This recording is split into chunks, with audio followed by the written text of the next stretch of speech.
이번 시간에는 이 영문학이 무엇인가, 그리고 작가의 표현력이 중요한데요. 작가가 여러 가지 표현력을 사용하게 되는데 상징에 대해서 살펴보도록 하겠습니다. 전번 시간은 소설, 단편 소설에서 제임스 조이스 작품을 중심으로 상징적인 수법이 어떻게 작품 속에서 활용되는지 봤고요. 이번 시간은 시, 영시를 중심으로 대표적인 윌리엄 블레이크 시를 중심으로 이 상징이 어떻게 작품 속에서 인용이 되고 있는지, 어떻게 구현되는지를 살펴보겠습니다.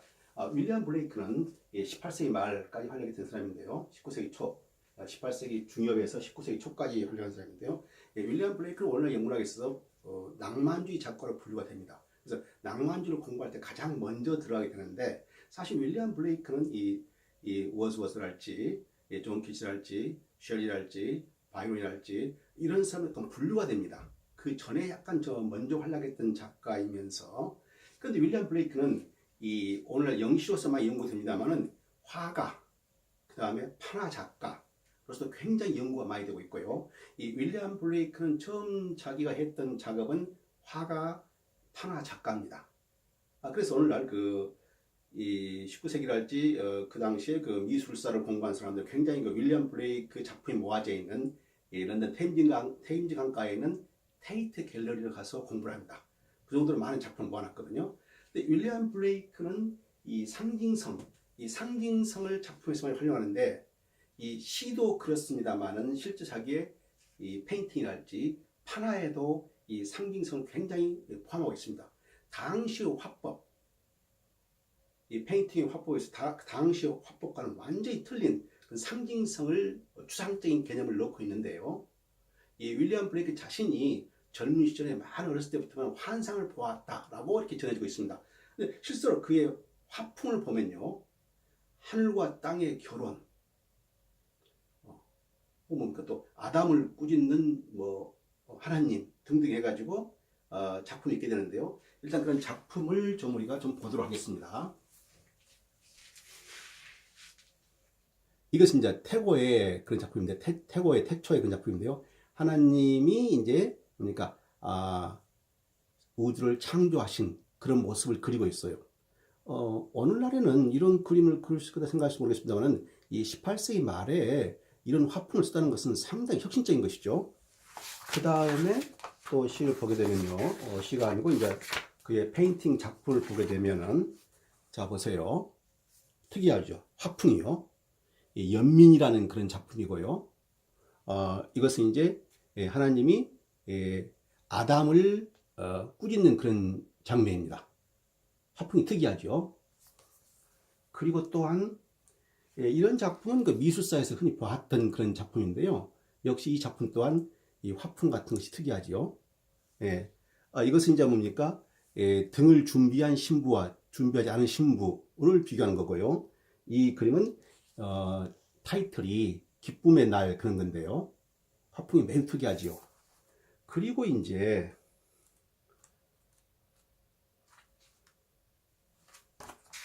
이런 작품들을 보게 되면요, 주로 성경에 기반으로 하는 그런 작품들인데 상징성이 강하지요.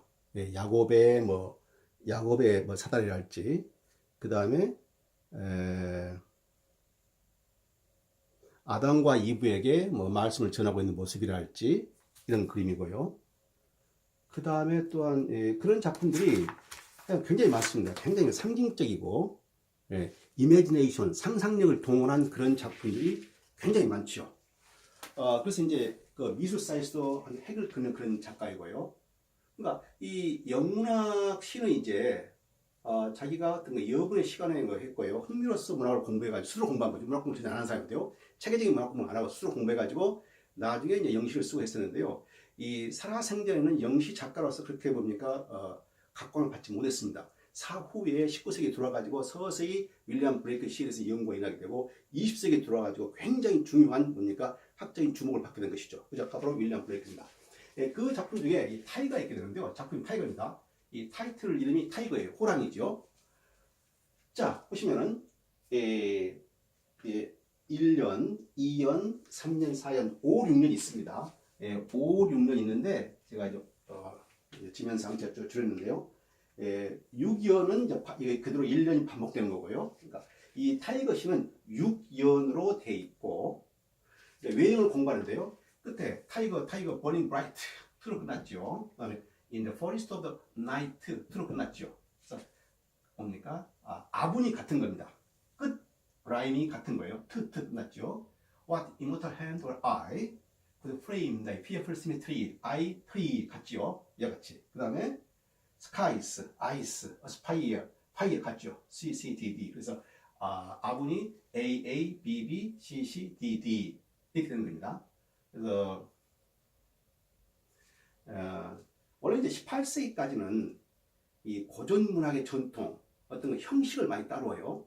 19세기 남한주 들어가서 남한 시인들이 자유스러움 있지 않습니까? 어떤 형식을 벗어버리는 거. 그래서 많은 이런 운을 그러니까 가분, 아분, 뭐 영 같은 거 안 따르는데 이 윌리엄 블레이크는 약간 따르고 있습니다. 많이 따르는 것은 아니고요. 그래서 이제 이 외형이 봤을 때 끝 엔드라임을 따르고 있다는 것이죠. 왜 이와 같이 시인들은 이 끝에 엔드라임 혹은 뭡니까 둔이랄지 요운이랄지를 따르는 거 아니에요. 그렇게 했을 때 어떤 시적 효과를 드러낼 수 있는 것이죠. 운율의 효율성을 누리는 거죠. 그런데 이 운율의 효율성이라는 것은 이제 우리가 영식을 한국어로 번역했을 경우 그런 운율의 묘미 같은 걸 할지 놓쳐보게 되죠. 원어의 의미가 영어로 느끼는 거하고 한국어로 느끼는 거하고 틀리죠.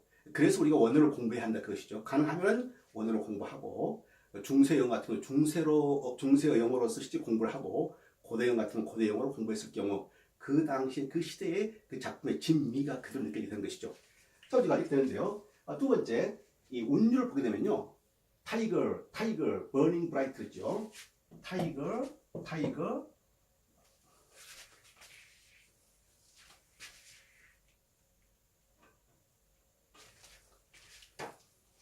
강세가 여기 오게 되죠.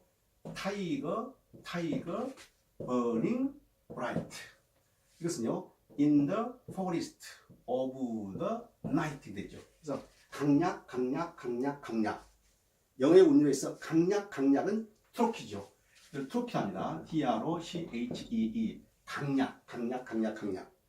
트로키와 반대되는 것은 약강 있죠. 그것은 중세 14세기 제프리 조스가 아주 많이 사용했던 그런 기법이 되는 것이고요. 그 다음에 in the forest of the night. 약강. 이것은 아나페스트입니다. 아나페스트.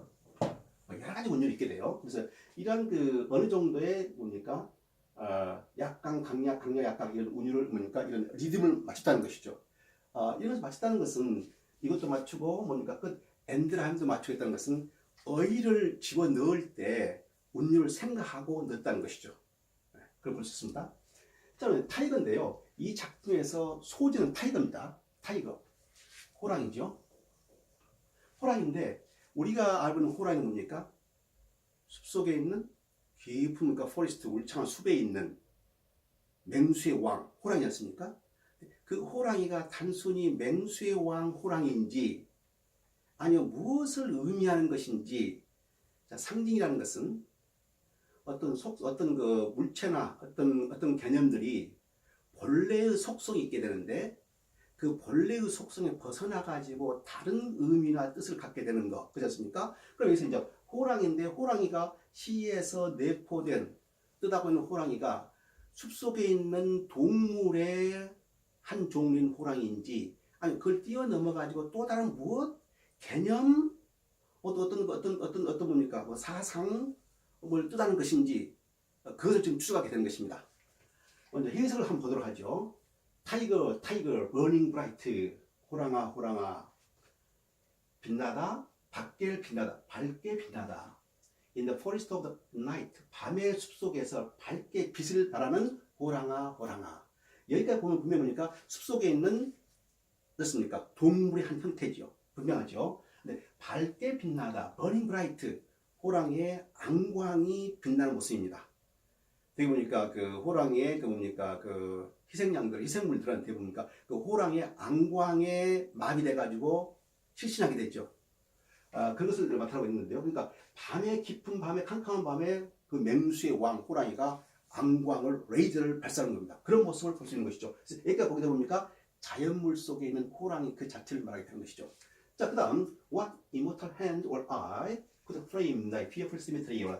어떤 불멸의 손과 눈이 could frame, frame이라는 것은 만들다, shape를 만들다, 빚다 이 말이죠.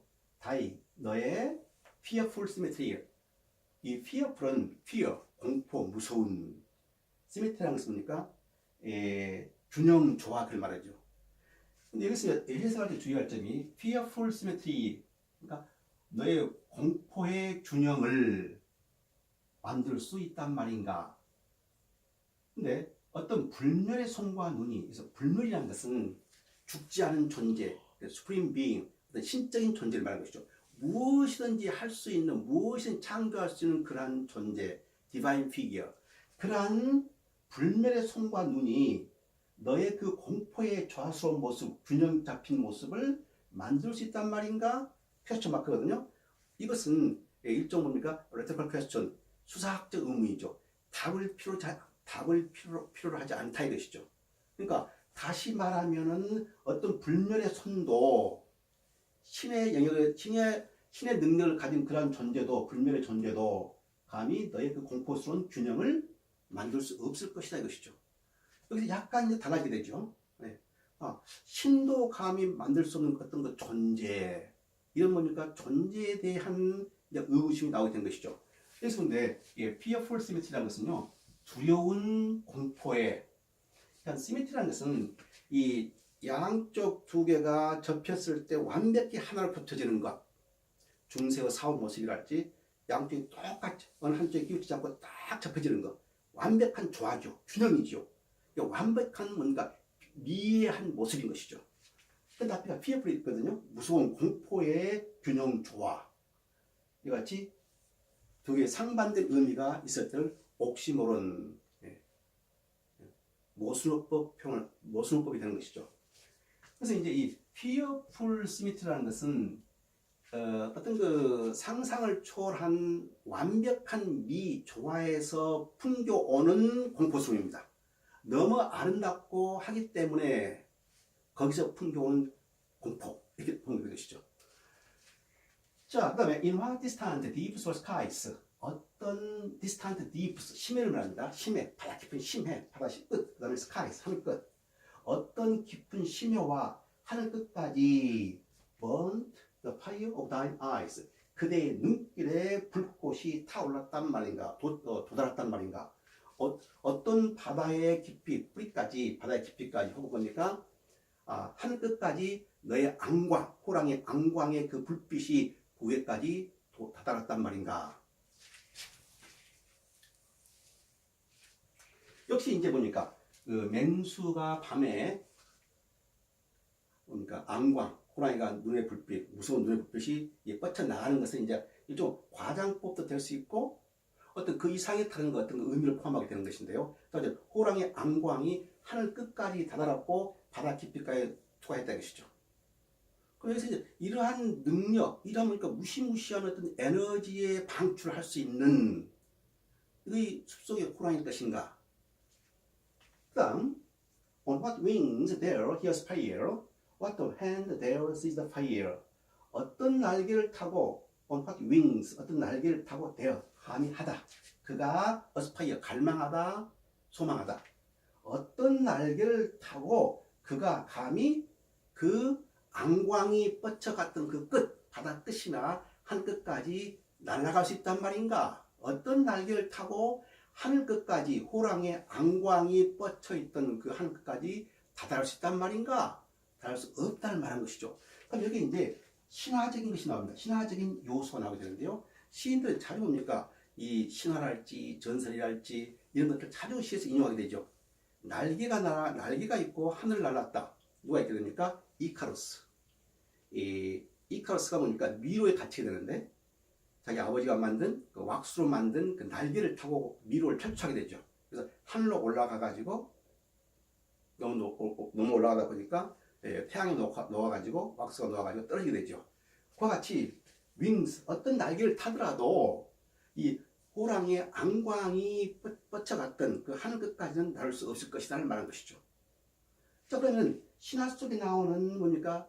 이 하늘을 나르는 날개를 말할 정도 그런 천재의 신, 반인 그 천재가 있다 하더라도 그와 같이 호랑이가 바랬던 그 안광이 도달했던 하늘 끝까지는 못 날아갈 것이다. 이렇게 바라고 있는 것이죠. 그리고 어떤 hand, what the hand, 어떤 핸드가 손이 감히 너의 불길을 잡을 수 있단 말인가? 자, 불길을 잡을 수 있다. 일반적으로 봤을 때 사람들이 불길을 잡을 수 없는 거죠. 뜨겁기 때문에요. 그럼 여기서 그러니까 신화적인 요소가 또 들어있게 된 것이죠. 신화. 이 신화가 아마 이렇게 되는데요. 어떤 hand, 자, 불을 잡다. 신화 속에서 어떤 사람이, 어떤 신이 불을 잡습니까? 바로 뭡니까? 프로미theus죠. P-R-O-M-E-T-H-E-U-S. 프로미theus. 네, 프로미테우스라고 하죠. 프로미테우스인데요. 이 프로미스라는 것은 뭡니까? forethought 말이죠. forethought. 이 forethought. 신중한이 뜻이죠. 신중한. forethought. 신중한이 뜻입니다. 제우스 신전에 이제 신들이, 이 타이탄들의 신들이 뭡니까? 인간을 창조하고 인간을 만들고 그 인간들을 어둠 속에 버려버립니다. 그 불길이 이제 그 불길이 제우스 신전에 있게 되는데 프로미테우스, 신중한, 깊이 살에 깊은 이 프로미테우스가 그러한 인간들의 비참한 모습을 어둠 속에 갇혀있는 모습에 연민을 느껴가지고 불을 훔치기로 결정을 하게 되죠. 그래서 제우스 신전에 몰래 가가지고 불을 훔쳐다가 인간 세계에 주는 겁니다. 그때부터 인간 세계 광명, 빛, 라이트, 빛의 세계가 시작되면서 인간들이 밝고 행복함을 살게 되었다. 이것이 이제 그 신화가 된 건데요. 그런데 그 what the hand, 어떤 손이 감히 그 불길을 잡을 수 있단 말인가? 그러니까 호랑이가 눈에서 발하는 그 안광의 불빛은 그 어떤 손도 잡을 수 없다는 것이죠. 역시 보니까 수사학적 표현을 쓰고 있는 겁니다. 그래서 수사학적 표현을 써가지고 답이 필요 없는 수사학적 표현을 써가지고 전하고자 하는 바를 더 강화시켜 놓는 것이죠. 효과적으로 효과적으로 전하고 있는 것이죠. 그래서 갈수록 보게 되면 뭡니까? 어떤 신의 경지를 뛰어넘는 그런 능력과 힘을 가지고 있는 것이 호랑이가 되는 거예요. 그래서 이제 숲속에 있는 호랑이에서 어떤 그리 신화 속에 나오는 신들의 경지를 뛰어넘는 신, 그러니까 그와 같은 모습, 이 호랑이입니다. 무엇이겠느냐? 그래서 뭡니까? 이제 호랑이에 대해서, 호랑이가 뜻하는 바에 대해서 상징적인 이제 의미가 계속 뭡니까? 첨가되는 것이죠. 호랑이가 상징하는 바에 대해서 이제 3면을 보도록 하겠습니다. And what shoulder and what art could twist the sinews of thy heart? And when thy heart began to beat, what dread hand and what dread feet? 어떤 어깨와 shoulder, 어깨와 what art, 어떤 기교가 could 할 수 있단 말인가? twist, 비틀다. 너의 심장의 힘줄을 비틀 수 있단 말인가? 엄청난 표현이죠. 엄청난 표현이죠. 어떤 어깨와 어떤 기교가 감히 너의 심장의 심줄을 비틀 수 있단 말인가? 엄청난 에너지를 가지고 있는 그 호랑이를 감히 어떤 역사를 할지라도 감히 너의 심장의 심줄을 트위스트 할 수 없을 것이다. 그 정도로 강하고 막강하다는 것이죠. 그런데 여기서 숄더 나왔거든요. 숄더. 어떤 숄더 하게 되면 뭡니까? 신화 속에서 가장 강한 힘을 가진 자 허큘리우스죠. 허큘리우스가 바로 뭡니까? 이 프로미테우스가 제우스 신전에서 불을 훔쳐가지고 그 죄로서 제우스 신전에 이제 처벌을 받게 된 것이죠. 그래서 산에 묶이게 되는데요. 사슬에 묶여가지고 산에 가게 되는데 낮에는 독수리가 와가지고 뭡니까? 이 프로미테우스의 간을 몸을 파먹죠. 간을 파먹어요. 그럼 밤에 다시 리커버를 합니다. 회복이 돼요. 이와 같은 고통 속에 있게 되는데 바로 허큘리우스가 바로 뭡니까? 이 프로미테우스를 사슬을 끊어가지고 해방시켜주죠. set free. 그런 역사.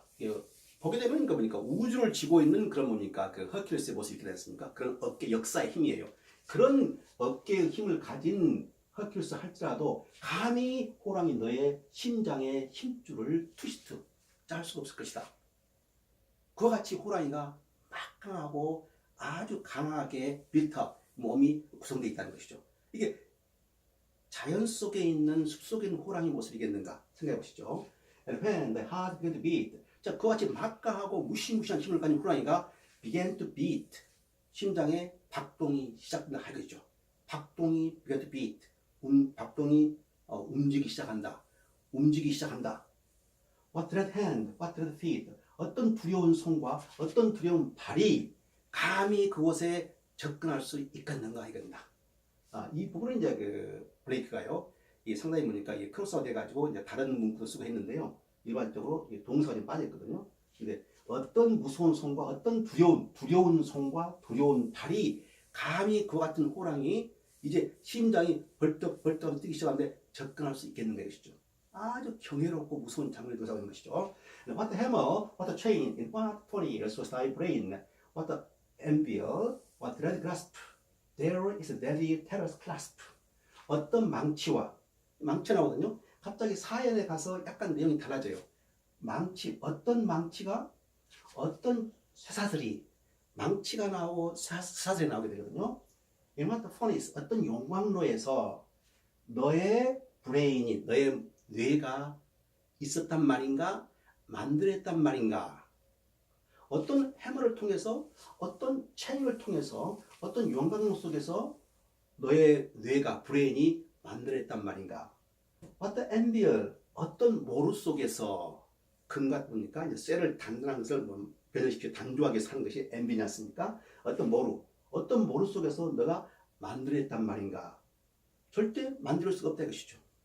그런데 해머, 체인, 퍼니스, 그 다음에 뭡니까? 엠비어. 이게 무엇을 상징하겠는가 생각해 보십시오. 공장의 한 모습이죠. 공장. 그러니까 공장의 모습인데 18세기 말이거든요. 산업혁명이 막 기계화되면서 공장의 안에 공장의 모습을 상징할 수 있게 된 것이죠. 그 다음에 what red grasp, 어떤 두려운 악력이 딱 쥐는 힘이 감히 그것의 deadly, terrors, grasp, 그 무시무시한 죽음의 공포를 꽉 쥘 수 있단 말인가. 그 어떠한 악력도 힘이 강할지라도 너의 그러니까 그 무서운 공포의 테러 공포를 그런 공포를 쥘 수가 있을 것이냐 쥘 수 없다 이것이죠. 자, 그럼 여기서 타이거가 무엇을 말할 것인가 보십시오. 뭘 말하겠습니까? 분명히 신의 경지를 넘어서 있는 어떤 힘을 상징하기 때문에 자연 속에 단지 맹수의 왕인 그러한 타이거의 모습은 아닌 것이죠. 그 뭐일까요? 하나의 단서를 이제 찾을 수 있게 되는데요. 어떤 망치에 의해서 어떤 체인, 스사들에 의해서 어떤 용광로에 의해서 어떤 엠빌에 의해서 만들어줄 수 있단 말인가. 그러한 것도 만들 수 없다는 것인데 이러한 것은 바로 해머, 체인, 포니스, 엠빌 이것은 공업화, 공업 그다음에 보니까 이 산업혁명의 공장의 모습, 안의 공장의 모습을 연상시키는 것들이죠. 그래서 이 시가 약간 이 산업혁명과 연관됐다 할 수 있게 되는 것이죠. 이와 같이 산업혁명의 한 양상이 언급이 되는데요.